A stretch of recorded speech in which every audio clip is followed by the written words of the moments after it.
Imagine you're standing in a dimly lit corridor of a 14th century Serbian fortress, the air thick with the scent of damp stone and flickering torchlight. A young servant, cloak drawn tight against the chill, hurries past, her eyes darting nervously. She carries a secret, a whispered message from a king to a forbidden lover, hidden from the prying eyes of courtiers and clergy. In the medieval kingdom of Serbia, where power was a delicate balance of alliances and divine favor, such secrets could topple dynasties. Why did Serbian kings, revered as God's chosen rulers, risk everything for forbidden affairs? And what did these hidden loves mean for the ordinary lives caught in their shadow? This is the untold story of the servants, scribes, and common folk who guarded these secrets, their resilience shaping a kingdom's fate. In the 1300s, the Kingdom of Serbia, under the Nemanjić dynasty, was a rising power in the Balkans, its rulers crowned in grand monasteries like Zicha and Mileševa. Kings like Stefan Milutin, who reigned from 1282 to 1321, and Stefan Dušan from 1331 to 1355, expanded their realm, forging alliances with Byzantium and battling rivals like Bulgaria. But beneath the grandeur of their courts, a hidden world thrived, one of whispered liaisons and clandestine promises. Historical records, including chronicles like The Life of Stefan Milutin by Archbishop Danilo II, reveal that Serbian kings often took lovers outside their sanctioned marriages, defying the Orthodox Church's strict moral codes. These affairs weren't mere scandals, they were political dynamite, threatening alliances and royal legitimacy. Yet this story isn't about the kings alone. It's about ordinary lives entangled in their secrets. Servants who carried messages, scribes who falsified records, and villagers who whispered rumors in bustling markets. Consider Jelena, a young woman from a rural village serving in the royal palace at Skopje. Her days began before dawn, hauling water from icy wells and scrubbing stone floors, her hands roughened by labor. But her most perilous task was delivering sealed parchments between the king and a mysterious woman cloaked in shadow, her identity known only to a trusted few. One misstep could mean exile or worse for Jelena, yet she moved with quiet courage, her loyalty born of necessity to survive in a world ruled by power. Why did these affairs matter so much? In medieval Serbia, marriage was a diplomatic tool, binding noble families and securing borders. Milutin's marriage to Byzantine Princess Simonida in 1999 was meant to cement peace with Constantinople. But his rumored liaisons with local noblewomen or even commoners, as hinted in Danilo's chronicles, sparked tensions with the church and foreign allies. These affairs weren't just personal, they were acts of defiance against a system that demanded absolute control over royal bloodlines. For ordinary people like Jelena, guarding these secrets meant navigating a dangerous web of loyalty and betrayal, their resilience tested daily. To understand the stakes, you must picture life in a Serbian court. The palace at Skopje, a fortress of stone and timber, buzzed with activity. Servants like Jelena rose at dawn to light hearths, their breath visible in the cold morning air. Scribes hunched over oak tables, copied religious texts under candlelight, their quills scratching parchment sourced from local monasteries. Outside, in villages near the Vardar River, farmers toiled in fields, their taxes funding the king's wars and feasts. These daily routines, drawn from archaeological evidence of Serbian settlements and texts like Dušan's Code from 1349, reveal a society where every role, from peasant to courtier, was intertwined with the monarchy's stability. For someone like Jelena, serving in the court was both a privilege and a burden. Historical records, such as household accounts from the Nemanjić era, show that servants were often young women from rural areas, bound by duty to noble households. They faced constant scrutiny from overseers and clergy who enforced the church's moral edicts. Carrying a king's secret message, perhaps to a lover hidden in a nearby manor, was a task fraught with risk. If discovered, Yelena could face accusations of aiding a sin, a crime punishable by public shaming or banishment. Yet, her active agency, choosing to protect her king's secret to secure her family's survival, reveals the quiet strength of those who lived in the margins. The theme of this story is power's hidden costs, both for kings and the ordinary people who serve them. A secondary theme of loyalty emerges in the sacrifices of figures like Yelena, whose unseen labor upheld the court's facade. But these affairs weren't just romantic entanglements, they had broader implications.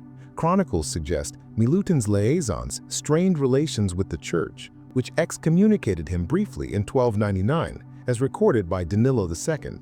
For servants, the fallout was immediate: tighter surveillance, whispered accusations, and fear of betrayal. How did these ordinary lives navigate such dangerous waters? The affairs of Serbian kings were hidden for good reason. The Orthodox Church, a pillar of Serbian identity, viewed extramarital relationships as a sin that could undermine a king's divine right to rule. Archaeological evidence, like the frescoes in Sapachani Monastery, depicts kings as saintly figures, their legitimacy tied to moral purity. An affair, if exposed, could weaken a king's authority, disrupt alliances, and embolden rivals. For ordinary people, the consequences were even more tangible. A servant caught aiding an affair might lose their position, leaving their family to face starvation. Villagers who gossiped too loudly risked punishment under laws like those in Dushan's Code, which penalized slander against the crown. Yet, resilience shone through. Yelena, for instance, might have learned to read the court's unspoken signals, knowing when to linger in a corridor or slip a parchment into a hidden nook. Such survival strategies were common among servants, as noted in accounts of Balkan courts, where loyalty to a patron could mean protection from harsher fates. These acts of quiet defiance, carrying a message, shielding a secret, were small but significant, shaping the court's stability in ways chronicles rarely recorded. The cinematic appeal of this world is vivid. Imagine the flicker of torchlight on stone walls, the rustle of a servant's cloak as she hurries through a crowded hall, or the tense silence of a midnight meeting in a secluded garden. These details, grounded in descriptions of Nemanjić palaces, bring the story to life for YouTube audiences, inviting them to visualize the stakes of forbidden love. As Milutin's reign progressed, his affairs became harder to conceal. Whispers reached the Byzantine court, straining the alliance with Samanita's family. The church, wary of losing influence, pressed for reforms, as seen in the 1317 Council of Vladimir, which tightened clerical oversight of royal behavior. For ordinary people like Yelena, the tension was palpable. Every glance from a priest or noble could spell danger. Yet their role in hiding these affairs had a broader impact, one that would ripple beyond the court. This question lingers as we pause in the shadows of the Serbian court. The resilience of ordinary lives, like Yelena's, held the kingdom together, but at what cost? What hidden consequences did these forbidden affairs unleash, and how did the common folk bear their weight? You're now deep within the royal palace at Skopje, where the air hums with whispered secrets and the weight of unspoken truths. The year is 1310, and the corridors echo with the footsteps of servants like Yelena, who moves silently, her heart pounding as she clutches a folded parchment meant for a woman whose name must never be spoken aloud. The forbidden affairs of Serbian kings, like Stefan Milutin, ripple outward, touching not just the royal court, but the lives of those who serve, scribe, and trade in its shadow. These ordinary people, bound by loyalty and fear, navigate a world where a single misstep could unravel everything. How did they endure the growing tension of these hidden liaisons, and what new dangers emerged as the king's secrets grew harder to conceal? The court of Stefan Milutin was a tapestry of power and peril, woven from the ambitions of nobles, the scrutiny of the Orthodox Church, and the labor of the common folk. Chronicles, such as those by Archbishop Danilo II, hint at Milutin's liaisons with women beyond his wife, Simonida, the Byzantine princess married to secure peace in 1299. These affairs, often with noblewomen or even commoners, were more than personal indulgences. They were acts of defiance against the Church's moral authority and the delicate balance of Balkan politics. For every secret meeting in a secluded manner or whispered promise in a garden, someone like Yelena bore the burden of silence. Her role as a messenger grew riskier as whispers of the king's indiscretion spread, reaching the ears of those who could wield them as weapons. Picture Yelena's daily life, drawn from accounts of Nemanjić household roles. By day, she swept the stone floors of the palace, her coarse wool dress catching on rough edges. At night, she slipped through darkened halls, delivering messages to figures cloaked in shadow. Her survival depended on reading the court's unwritten rules, knowing which guard might be bribed with a loaf of bread, which priests gaze to avoid. Historical records, like those preserved in monastery archives, show that servants often came from villages taxed heavily to support the crown. Yelena's family, farmers near the Vardar River, relied on her meager earnings to survive harsh winters.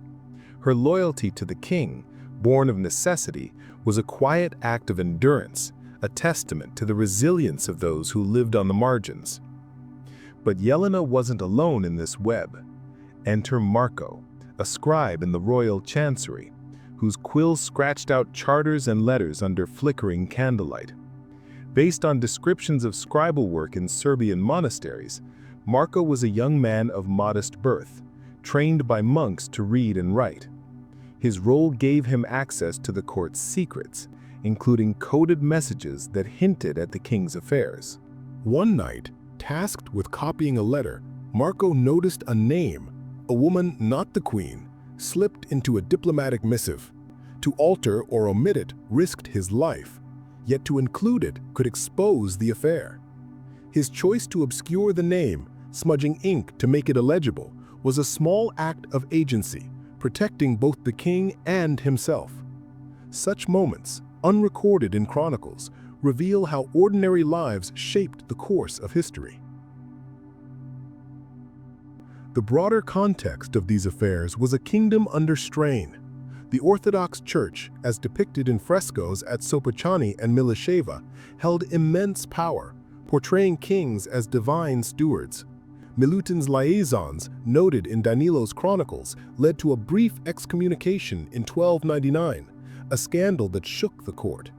The Church's response, tightened by the 1317 Council of Vladimir, increased scrutiny on royal behavior, making secrecy harder to maintain. For servants like Yelena and scribes like Marco, this meant greater danger. A misplaced word or intercepted message could lead to accusations of complicity, punishable by banishment or worse, as outlined in Dušan's Code of 1349, which enforced harsh penalties for betraying the crown. The ripple effects extended beyond the palace. In villages, markets buzzed with rumors as traders and farmers speculated about the king's lovers. These whispers, recorded in passing by chroniclers, could destabilize alliances as Byzantine envoys grew wary of Milutin's reliability.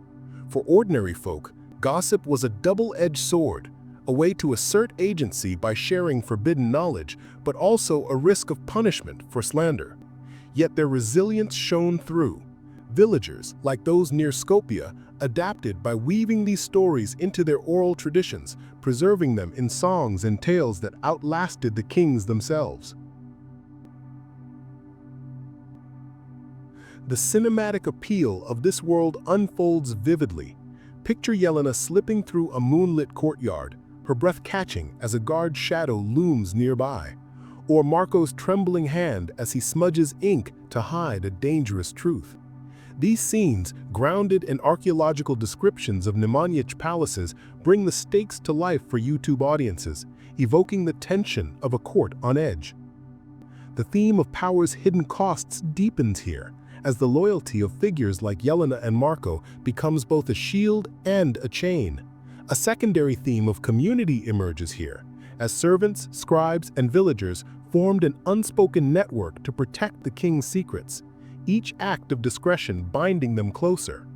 But as the affairs grew bolder, new figures entered the fray. A noblewoman, perhaps one of Milutin's lovers, began to wield influence, her presence noted in veiled references in court records. Her actions and the choices of those who served her could tip the balance of power. What would happen if these secrets were exposed, and how would ordinary lives bear the fallout? The court of Stefan Milutin was a tapestry of power and peril, woven from the ambitions of nobles, the scrutiny of the Orthodox Church, and the labor of the common folk. Chronicles by Archbishop Danilo II record that Milutin's liaisons, rumored to involve noblewomen and perhaps even a commoner from a nearby village, had become an open secret by 1317. The Orthodox Church, a cornerstone of Serbian identity, could no longer ignore the scandal.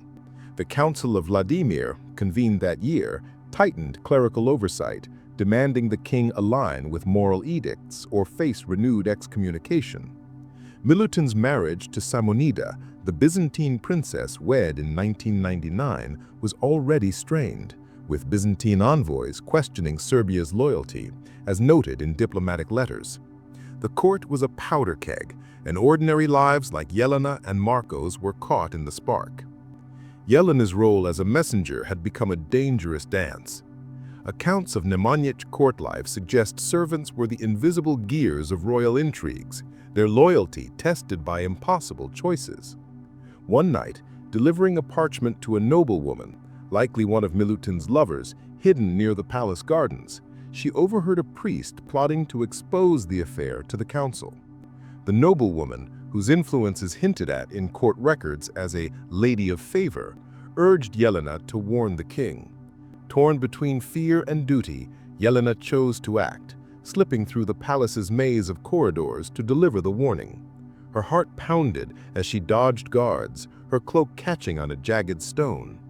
This act of courage, unrecorded but plausible given servants' roles in Balkan courts, was a gamble to protect her family's survival, a testament to her resilience in a world that offered little mercy. Marco, the scribe, faced his own trial. Tasked with drafting a letter to appease the church, he stood at a crossroads. Chronicles describe scribes as key to royal propaganda, crafting narratives to bolster a king's image. But Marco's quill hesitated over a passage that could either conceal or expose the king's indiscretions. Choosing to omit a damning detail, a veiled reference to a lover's name, he risked accusations of treason. His subtle alteration, smudging ink to blur the truth, helped delay the church's wrath. This quiet defiance, grounded in accounts of scribal discretion, shaped the court's fragile stability, showing how ordinary hands could steer a kingdom's fate. The resolution came swiftly, but not without cost. Pressured by the Council of Vladimir, Milutin publicly reaffirmed his commitment to Samonida, as recorded in ecclesiastical records. The noblewoman linked to his affairs vanished from court, perhaps exiled or silenced, her fate unrecorded. Jelena and Marco, though spared punishment, lived under heightened scrutiny, their every move watched by priests and overseers. The king's affairs were buried, but their impact lingered. The church's tightened grip, seen in reforms post-1317, reshaped court life, with stricter moral codes enforced on all, from nobles to servants. For ordinary folk, this meant harsher punishments for perceived sins, as later outlined in Dušan's Code of 1349, which echoed the council's influence. Archaeological evidence, such as frescoes depicting saintly kings, shows how the crown leaned on religious art to counter scandal. Yet the ordinary lives that guarded these secrets left a subtler legacy. Servants like Jelena, through their loyalty, ensured the court's stability, allowing Milutin to expand Serbia's borders, as noted in his conquests of Macedonian territories by 1321. Scribes like Marco, by protecting the king's image, helped craft a narrative of divine rule that endured in Serbian chronicles, influencing national identity for centuries. Villagers, too, played a role. Market rumors, preserved in oral traditions, became songs and tales, as evidenced by Balkan folklore collections. These stories, born of forbidden love, humanized the monarchy, making it relatable to the common folk. In a surprising twist, the very secrets that threatened Serbia's stability became part of its cultural fabric, shaping how later generations viewed their kings, not as distant gods, but as flawed humans. This shift, subtle but significant, paved the way for Serbia's resilience under later rulers like Dusan, whose empire, proclaimed in 1346, built on the stability forged in these turbulent years. The cinematic appeal of this resolution is vivid. Imagine Yelena's breathless run through torchlit halls, her cloak snagging as she delivers a warning under moonlight. Or Marco's trembling hand as he alters a letter, the candles blow, casting shadows on parchment. These scenes, rooted in descriptions of Nemanjić palaces, invite YouTube audiences to feel the pulse of a kingdom at a turning point. The theme of power's hidden costs culminates here, as Jelena and Marco's sacrifices reveal the price of loyalty. The secondary theme of community shines through, as their actions, alongside villagers' whispered tales, wove a network that held Serbia together. Their resilience echoes in modern times, where the unsung efforts of ordinary people still shape nations, from whistleblowers to archivists preserving history's truths. How do the quiet acts of defiance by those like Jelena and Marco resonate in today's world, where secrets still hold power? Comment below. How do the hidden sacrifices of ordinary people shape our world today?